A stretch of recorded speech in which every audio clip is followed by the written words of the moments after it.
पानी रे पत्थर पकाई समुद्र उपरे सेतुबंध तैयारी करी चलिले कौन कले पानी रे कौन पकेइले पत्थर पकेई सेतुबंध तैयारी करी काम चलिला नळ नील जाम्बवान एवं बानर सेना प्रभु श्रीरामଙ୍କ सह सेतुबंध तैयारी काम रे लागि पड़िले गुंडूजी मूषाटीए एसबू देखुथिला एसबू के देखुथिला गुंडूजी मूषा से भाबिला मु तो एते छोट जीव किंतु किछि हेले भी प्रभु श्रीरामଙ୍କ काम रे लागिबी से कहला मु एते छोट जीव मु प्रभुଙ୍କ काम रे किछि लागिबी तांकु मु निश्चय किछि सहाय्य करिबी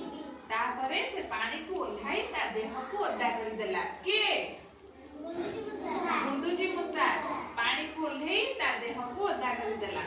ओदा देह रे जाई बाली रे गडिला बाली जाक ता देह रे लागि गला से जाई सेई बाली को सेतुबंध ऊपर झाड़िला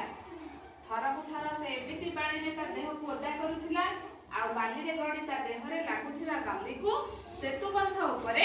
झाड़िला प्रभु श्री रामचंद्र गुंडीजी मूषार एपरी काम देखि खुशी होई गले आश्चर्य मध्य होई गले से खुशी रे ताका हाथ रे आंसी देले श्री रामचंद्र गुंडीजी रो पिठी की आंसी देबारु ता पिठी रे आंगुली चिन्ह